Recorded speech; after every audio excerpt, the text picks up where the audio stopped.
एक मुनिराज पहाड़ पर धूप में गर्मी के दिनों में तपस्या कर रहे हैं। एक ग्वाला घी का घड़ा लेकर वहाँ से निकलता है, मुनिराज को देखता है। अरे ये कितने तपस्वी मुनिराज हैं, ओ हो, बड़े ज्ञानी मुनिराज हैं, इतनी धूप में खड़े हैं। अपने घड़े में से घी निकालता है और मुनिराज के सिर पर डाल देता है। चलो थोड़ी ठंडक रहेगी। क्या रहेगी? थोड़ी ठंडक रहेगी। अब वहाँ पर बहुत सारी चींटियाँ होती हैं। जैसे घी की खुशबू आती है, सारी चींटियाँ मुनिराज के ऊपर चढ़ जाती हैं और उन्हें काटने लगती हैं। ठीक है। एक उसी गांव का उदंड बालक गन्ना चूस रहा है, वो भी वहीं से निकला। उदंड बालक, क्या कहा मैंने? उदंड बालक, जो धर्म कर्म को नहीं जानता है, जो साधु संतों की तपस्या को नहीं जानता है, वो वहाँ से निकला। अरे अबे नंगे, कहाँ खड़ा है तू? क्यों खड़ा है यहाँ पर? और जो गन्ना चूस रहा था वो छिलके फेंक फेंक कर उन्हें मारने लगता है। ठीक है। वो गन्ना के छिलका वहाँ गिरा तो जितनी चींटियाँ थीं वो सारी उतर के आ गई। पहले वाले ने क्या किया? अच्छा किया कि बुरा किया? अरे बोलिए ना। अच्छा किया था। हुआ क्या? बुरा हुआ। ठीक है। दूसरे वाले ने क्या किया? गलत किया। हुआ क्या? अच्छा। तो सामने वाला हमारे लिए गलत करे या अच्छा, ये उसके ऊपर निर्भर है या हमारे ऊपर निर्भर है?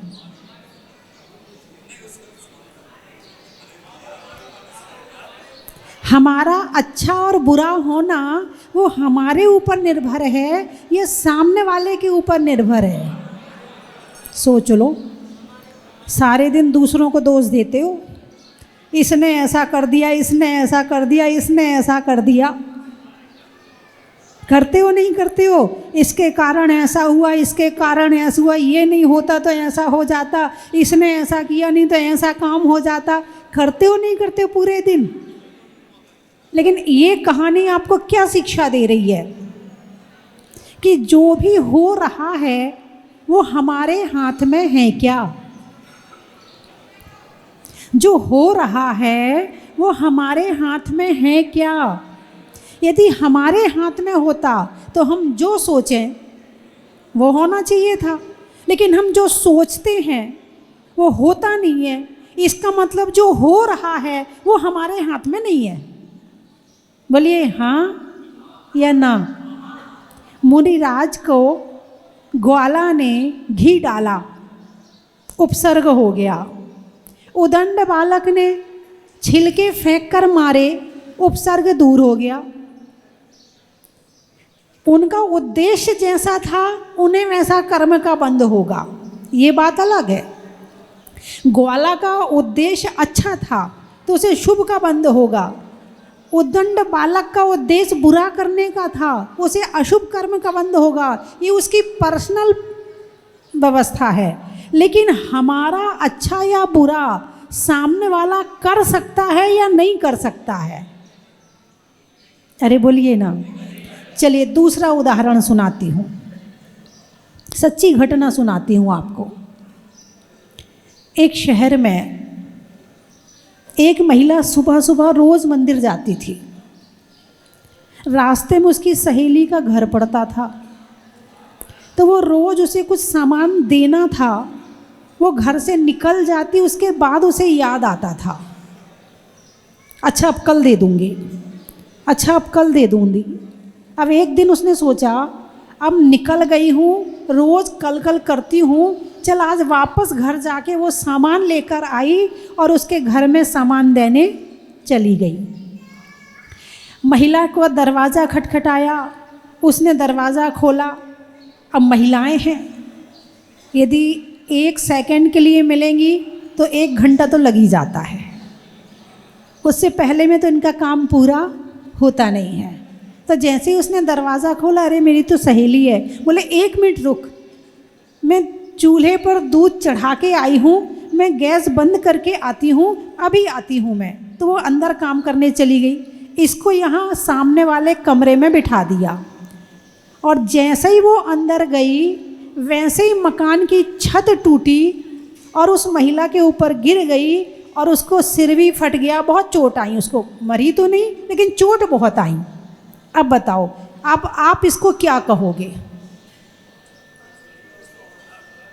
इसको आप क्या कहोगे? किसने मारा उसको? किसने चोट दी उसको? निमित्त कौन बना? निमित्त बनी छत। कर्म का उदय था महिला का, सिर फटना था महिला का, और निमित्त बनी छत। उसकी सहेली भी उस घर में रहती है, जिस घर में वो रहती है उसका सिर नहीं फटा, किसका सिर फटा? और वो घर जाके सामान वापस लेके आई, आज तो देना ही है, आज तो सिर फटना ही है, इसीलिए घर वापस गई। चाहती तो रोज के जैसे टाल देती उस दिन भी, लेकिन नहीं, कर्म का उदय था, तीव्र उदय था, इसीलिए घर वापस गई और वो सामान लेके। ये सच्ची घटना है। अब आप इसमें किसको दोष दोगे? उस मकान बनाने वाले को, उस महिला को जो जिसका घर है, किसको दोष दोगे? चलिए, कर्मों का दोष है। यदि किसी से उसका झगड़ा हो गया, फिर किसी ने उसके सिर पर डंडा मार दिया, अब उसका सिर फट गया, आप किसको दोष दोगे?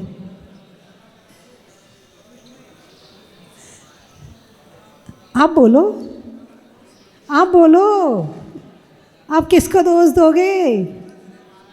जिसने डंडा मारा है उसको दोगे ना? क्यों? कर्म किसका है? उसका है। डंडा किसने मारा? सामने वाले ने। तो कर्म का उदय किसका है? अब आप दोष किसको दोगे? हाँ, इसीलिए विपाक विचय नामक धर्म ध्यान कहा है। कौन सा? विपाक विचय। जब कभी ऐसी परिस्थितियां आती हैं, ऐसी परिस्थितियों में अपने कर्मों के फल का चिंतन करना। यदि मेरे साथ अच्छा नहीं हुआ है तो इसमें गलती सामने वाले की नहीं है, मेरी गलती है। एक और उदाहरण सुनाती हूँ, ये भी सच्ची घटना है दिल्ली की। एक बहुत बड़ा मैदान था, 2 गुटों में झगड़ा हो गया। 2 गुट आपस में झगड़ रहे हैं और बहुत ज़ोर से झगड़ रहे हैं। बंदूक निकाल के ले आए और एक गुट ने बंदूक दूसरे गुट पे चलाई। उससे करीब 200-300 फीट दूर एक मकान है, उस मैदान के उस साइड में एक मकान है। छत पर खड़े होके, अपने छज्जे पर खड़े होके वो महिला लड़ाई झगड़ा देख रही है। यहाँ से एक गुट ने गोली चलाई तो गोली जो है, जो लड़ रहे थे उनको नहीं लगी, वो गोली लगी उस महिला को जा कर के, और वो महिला मर गई। ये भी सच्ची घटना है। आप किसको दोष दोगे? बोलिए ना। हैं? एक नहीं, हजारों घटनाएं सुना दूंगी कि जिसमें ये निश्चित हो जाएगा कि बिना कर्म के उदय के कोई काम नहीं होता है। लेकिन हम सारे दिन दूसरों को दोष देते रहते हैं। जो कर्मों को नहीं समझता है, जो कर्मों को नहीं जानता है, वो ही दूसरों को दोष देता है। और जो कर्मों को जानता है वो ये कहता है कोई बात नहीं भाई, ये तेरी गलती नहीं है, ये मेरे कर्मों का उदय है। 12 भावना का वर्णन चल रहा है, बड़ी वाली 12 भावना, उसकी लाइनें चल रही हैं। अपनी कर्मी करनी आप करे, सिर औरन के धरता। क्या करता? अपनी करनी आप करे और सिर औरन के धरता। तूने ऐसा कर दिया, तूने ऐसा कर दिया, तूने ऐसा कर दिया। एक और घटना सुनाती हूँ, घटनाओं से आपको अच्छी तरह से समझ में आता है। ये भी सच्ची घटना है, अभी करीब 8-10 साल पहले की। एक मकान जिसमें चबूतरा, पहले मकान ऐसे ही बनते थे, चबूतरा, फिर उसके बाद दरवाज़ा, उसके बाद बरामदा, उसके बाद आंगन, उसके बाद आंगन के सामने बरामदा, फिर कमरा, कमरे के अंदर एक बालक सो रहा है, ठीक है। एक सांप इतने बाहर से घुस कर के और कहाँ गया, उतने अंदर घुसा, उस बालक के यहाँ पर काटा। माइंड पास में है, जहर जल्दी पहुँच गया, पैर में काटता तो सिर तक पहुँचने में टाइम लगता। वो बेहोश हो गया। अब उसको हॉस्पिटल ले जा रहे हैं। हॉस्पिटल ले जा रहे हैं तो भाई वहाँ ये ज़रूर, जहाँ हॉस्पिटल में जाओ तो ये पूछते भाई कौन सा सांप था, क्योंकि सांप कई तरह के होते हैं, तो सांप को भी साथ में ले जाना ज़रूरी होता है। तो अब वो सांप छुप गया। अब वो सांप छुप गया, थोड़ी देर बाद निकला तो लोगों ने मारा और उसे लेकर के गाड़ी में, आगे आगे बच्चे की गाड़ी चल रही है और पीछे पीछे सांप की गाड़ी चल रही है। रास्ते में वो बच्चा ख़त्म हो गया और यहाँ सांप भी मर गया, ठीक है। अब इसमें आप किसको दोष दोगे? घटनाएं तो दिन भर घटती हैं, बातें तो दिन भर होती हैं, आप किसको दोष दोगे? आप मतलब कितने अंदर, कमरा कितने अंदर है और सांप इतने अंदर घुस के गया और फिर काटा है। पूर्व जन्म का कोई निश्चित ही कोई ना कोई बैर रहा होगा। तो ज्ञानार्णव ग्रंथ में गलत नहीं कहा है, ये बिल्कुल सही कहा है। यदि आप एक जीव की हत्या करते हो तो उस जीव के हाथों से आपको 10 बार मरना पड़ता है। इसीलिए अहिंसा धर्म की बात आई है, इसीलिए कहा है हिंसा से बचो, इसीलिए कहा है देख के चलो, इसलिए कहा है अपने घर के काम देख के और सावधानी से करो, इसीलिए कहा है सावधानी से बोलो, क्योंकि जो बीज बोओगे उसका 10 गुना होके वापस आएगा। बात समझ में आई कि नहीं आई? जो भी बीज बोओगे, हिंसा का बोओगे हिंसा वापस आएगी, सत्य का बोओगे सत्य वापस आएगा, क्षमा का बोओगे क्षमा वापस आएगी, अहिंसा का बोओगे अहिंसा वापस आएगी, ध्यान का बोओगे ध्यान वापस आएगा, बहस का बोओगे बहस वापस आएगी, क्रोध का बोओगे क्रोध, सब चीज़ 10 गुना होकर वापस आएगा। और 10 गुना नहीं 20 गुना मान लो आप। और ये प्रकृति है। प्रकृति में यदि एक बीज डालते हैं, मतलब एक आम का पेड़ लगाया, कितने आम होते हैं? होते नहीं होते? बस यही चीज कर्मों के साथ भी लगा लेना, ये कोई अलग नहीं है। प्रकृति सबके लिए एक सी है। जो चीज हम कर रहे हैं समझना हम बीज बो रहे हैं, और जो बीज हमने बो दिया है उसका फल हमें ही खाना पड़ेगा। इसलिए जिंदगी को बहुत सावधानी से जीने की ज़रूरत है।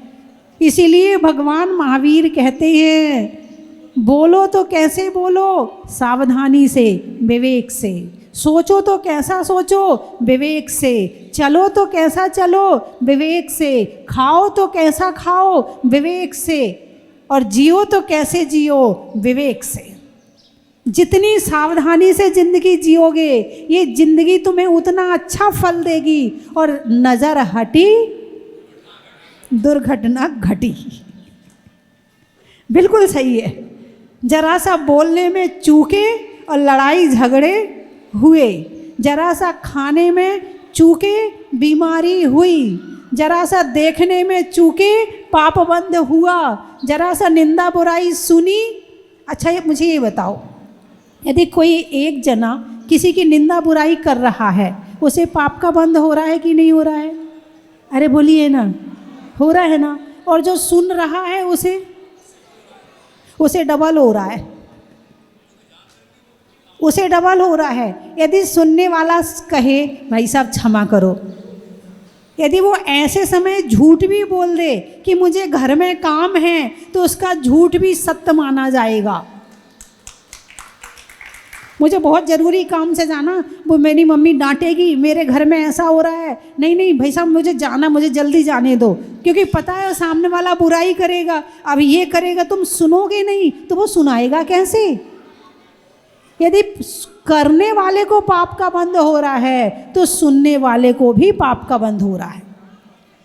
ऐसे ही अपने घर वालों के साथ में बोलना, चालना, विचार करना, सोचना सब बड़ी सावधानी पूर्वक, क्योंकि ना घर वाले साथ जाएंगे, ना बाहर वाले साथ जाएंगे, ना रिश्तेदार साथ जाएगा। यदि कोई साथ जाएगा तो हमारा कर्म ही जाएगा। सामने वाला कर्म करने में निमित्त है, भोगने में नहीं। क्या? सामने वाला कर्म करने में निमित्त है। तुमने ऐसा किया ना, इसलिए हमें गुस्सा आ गई। अरे बोलिए ना, सामने वाले ने झूठ बोला ना, ये झूठ ना बोले तो मुझे गुस्सा ना, ये झूठ बोलता है इसलिए मुझे गुस्सा आ जाता है। अरे बोलिए ना, ऐसा करते हो कि नहीं, कहते हो कि नहीं कहते? अच्छा सामने वाले ने झूठ बोला तो झूठ पाप है कि नहीं है? कौन सा वाला? हिंसा, झूठ दूसरे नंबर का पाप हुआ। तुमने क्या किया? क्रोध किया। तुमने क्या किया? क्रोध किया। क्रोध क्या है? कषाय है, हिंसा है। तो उसने पाप किया, तुमने कषाय करी। दोनों में से कौन सही है? अरे बोलिए ना, दोनों में से सही कौन है? दोनों ने पाप कर्म का बंध किया है, दोनों सही नहीं है। बंधुओं, ये मनुष्य जन्म सावधानी से जी सकते हैं ऐसा जन्म है। बाकी अन्य जन्म तो ऐसे हैं, मान लो पशु पर्याय में चले गए, वहाँ सावधानी रख सकते हो क्या? वहाँ धर्म कर सकते हो क्या? नहीं कर सकते। नरक में जाके कर सकते हो क्या? वहाँ भी बड़ा मुश्किल है ना। देवगति में भोग इतने हैं कि वहाँ भी बड़ा मुश्किल है। सुख के साधन इतने हैं कि वहाँ भी मन नहीं करेगा। लेकिन एक मनुष्य शरीर ऐसा शरीर है जिससे हम अपनी जिंदगी को सावधानी पूर्वक जी सकते हैं। त्याग के माध्यम से, संयम के माध्यम। संयम क्यों बताया है? क्यों बताया है? जहाँ संयम है वहाँ अहिंसा है। जहाँ संयम है वहाँ अहिंसा है। संयम का क्या मतलब है? ब्रेक, जैसे गाड़ी में ब्रेक होता है, ब्रेक कब लगाते हो?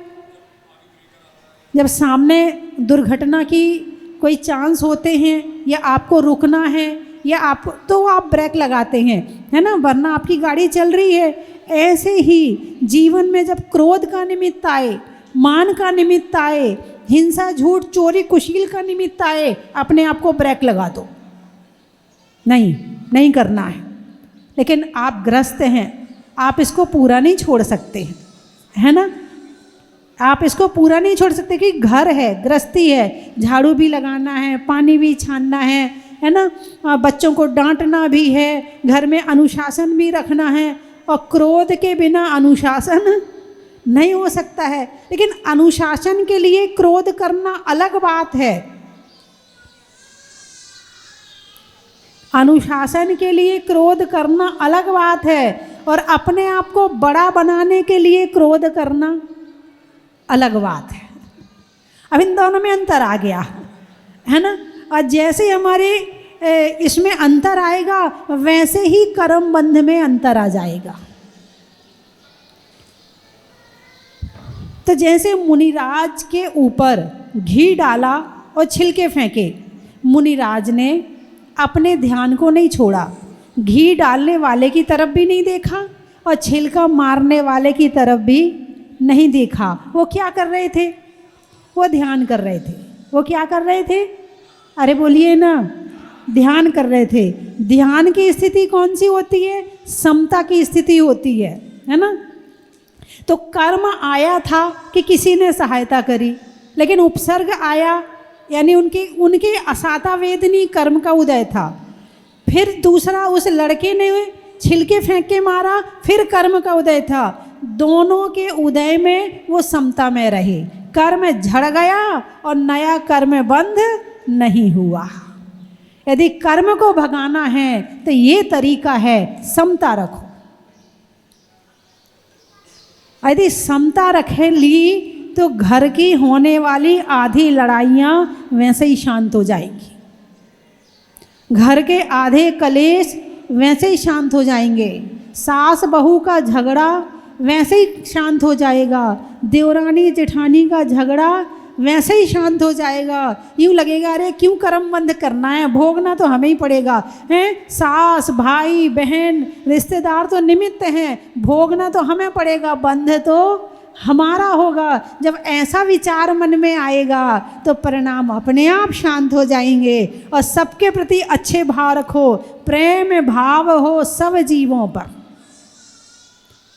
गुणी जनों में हर्ष प्रभो और करुणा स्रोत बहे दुखियों पर, दुर्जन में मध्यस्थ प्रभु।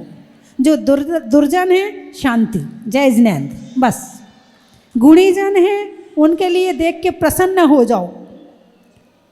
और यदि मैं समस्त जीव है, चाहे चींटी हो, मच्छर हो, मक्खी हो, नारकी हो, देव हो, प्रेम भाव हो सब जीवों पर। सबके प्रति प्रेम के भाव। प्रेम करो तो सबसे करो, नहीं तो करो ही मत। एक दो से करोगे तो एक दो के प्रेम में औरों से झगड़ा करना पड़ेगा। भाई एक दो से प्रेम करोगे तो उनके प्रेम में औरों से झगड़ा करना पड़ेगा। और सबसे ही प्रेम कर लो तो किसी से झगड़ा करना ही नहीं पड़ेगा। और जब सबसे जिससे प्रेम करते हो उसके प्रति रक्षा के भाव होते हैं, जिससे प्रेम करते हो उसके प्रति अच्छा हो, उसका अच्छा भला हो, ऐसे भाव होते हैं। और जब सबसे प्रेम हो जाएगा तो सबके प्रति भले के भाव हो जाएंगे, फिर किसी से लड़ाई झगड़ा होगा ही नहीं।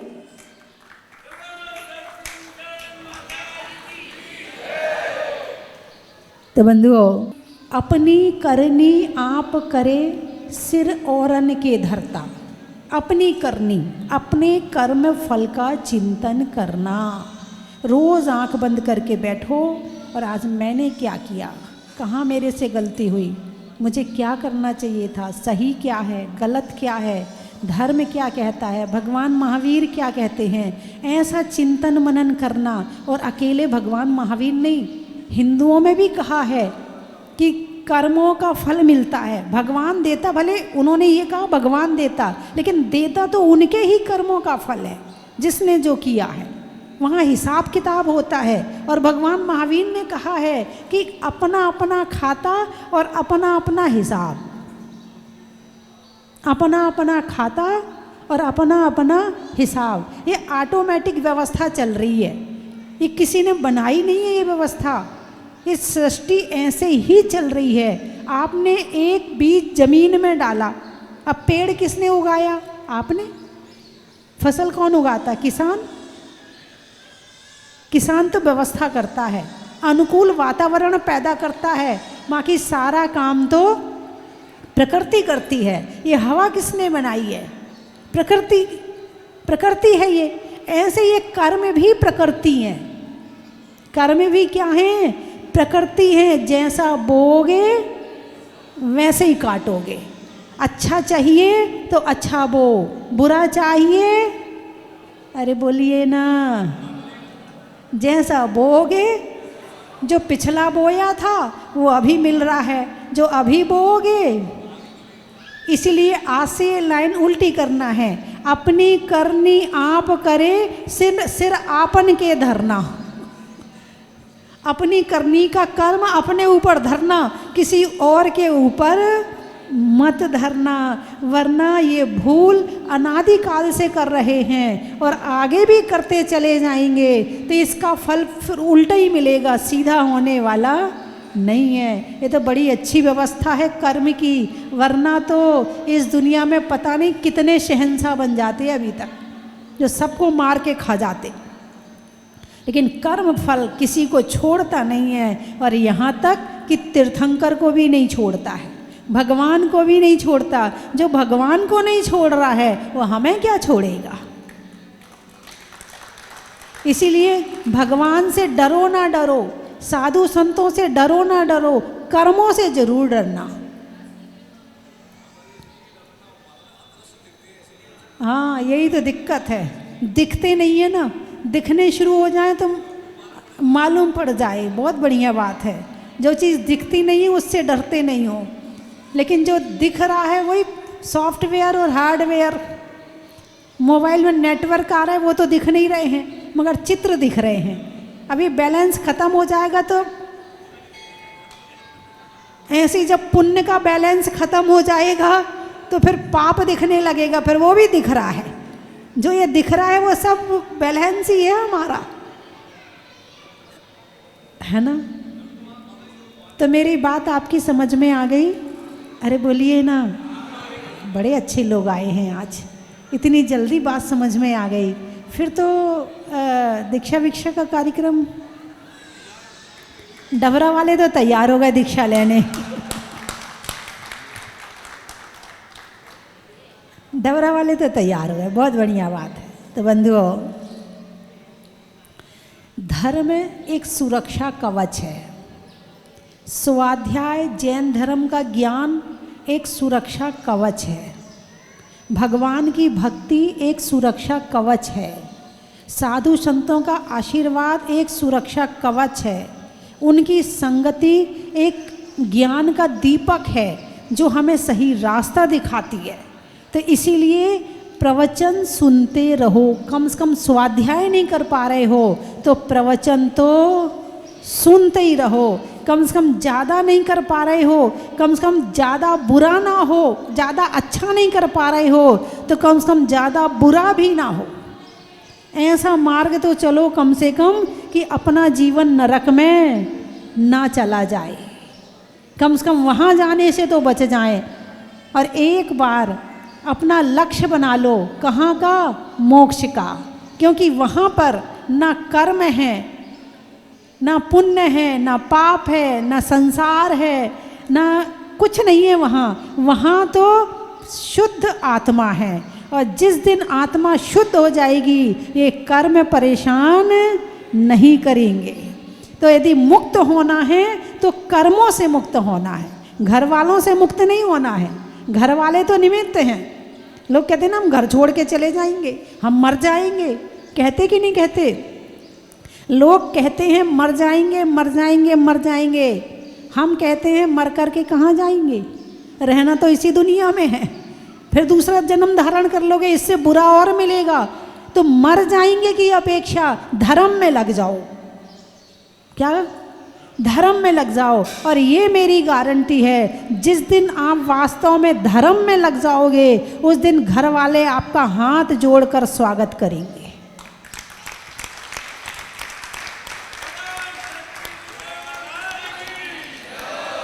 जब तक ये उठा पटक चल रही है ना, तभी तक तुम्हारे घर वाले तुमसे परेशान हैं। और जिस दिन शांत हो जाओगे, जिस दिन बिल्कुल अपने आप को धर्म में समर्पित कर दोगे, उस दिन घर वाले कहेंगे धन्य हो गए हम आपके साथ रह के, आपके परिवार में आपके साथ रह के तो हमारा जीवन धन्य हो गया कि ऐसे शांत प्राणी मिले हैं जिनके पति गुस्सा नहीं करते ना, उनकी पत्नी हर जगह तारीफ करती, इनको तो कभी गुस्सा नहीं आता, बस मैं ही कर लेती हूँ, ये तो बड़े शांत हैं। यह जिनकी पत्नी शांत होती है तो पति प्रशंसा करता, मैं ही गुस्सा कर लेता, ये तो बड़ी शांत है। इन ऐसों की गृहस्थी चल जाती है। और यदि दोनों लड़ने वाले हो जाएं, फिर तू मैं तू, है ना। तो बंधुओं, शांत संत शांत, संत में से एक मात्रा हटाओ, शांत में से एक मात्रा हटाओ तो संत बन गया, और शांत हो गए तो संत बन गए। मात्रा हटा दी तो संत बन गए, मात्रा लगा दी तो शांत हो गए। जो शांत हो जाता है वो घर में रहकर भी संत बन जाता है।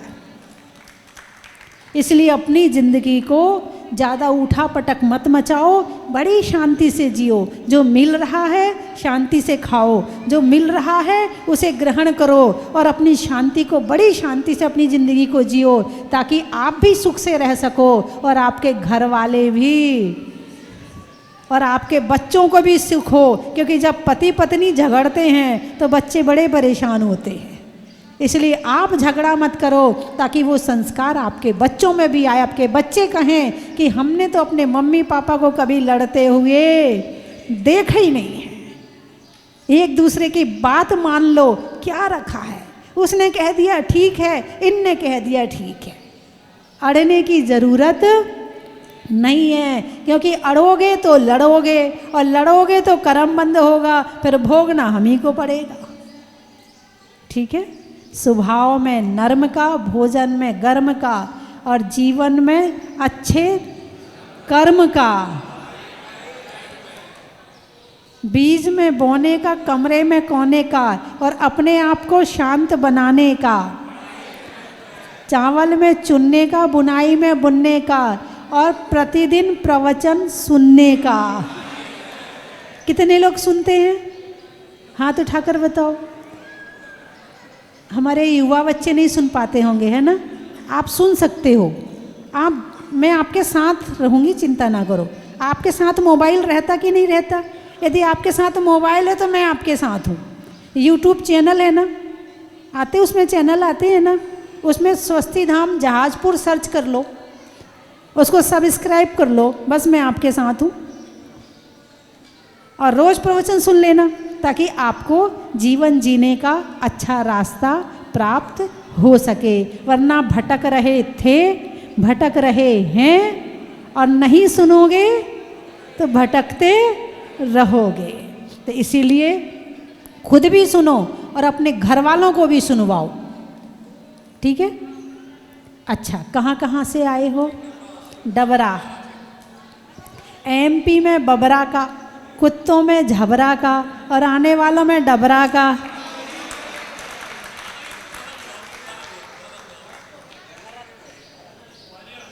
भरतपुर, गाने में सुर का, नृत्य में नूपुर का, आने वालों में भरतपुर, उदयपुर, जयपुर, नागपुर, एक और पुर कोई है क्या? कानपुर वालों का।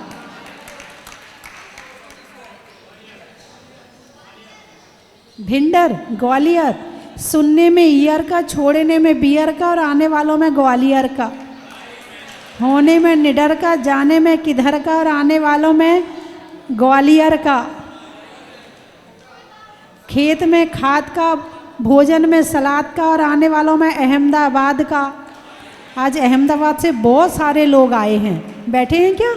हाँ, बहुत बढ़िया, आज बहुत सारे लोग आए। गुजरात है ना।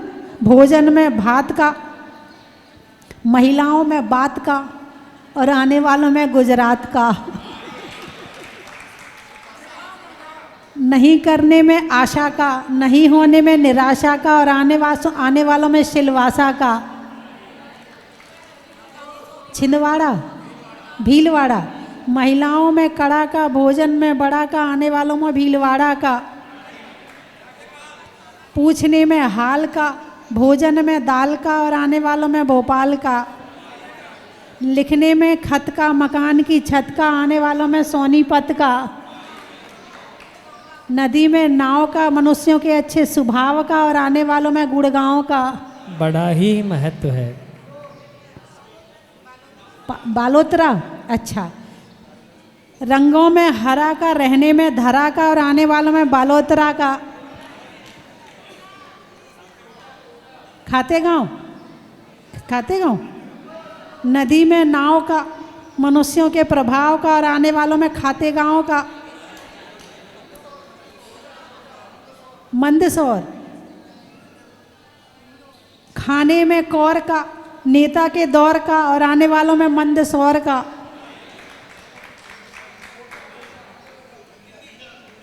भिंडर के बता दिया। दिल्ली, त्रियंचों में बिल्ली का, डंडा में गिल्ली का और आने वालों में दिल्ली का। राम की सिया का, सावन में बिया का और आने वालों में बिजौलिया का। इंदौर, अच्छा। सूरज के सौर का, आम की बौर का और आने वालों में इंदौर का। सावन की घटा का, रसोई में पटा का, आने वालों में कोटा का। बड़ा ही महत्व है। शाजापुर, पशुओं में खुर का, गाने में सुर का, आने वालों में शाजापुर का। बड़ा ही महत्व है। सोनागिर, शरीर में सर का, पक्षी में पर का और डबरा के पास सोनागिर का। बड़ा ही महत्व है।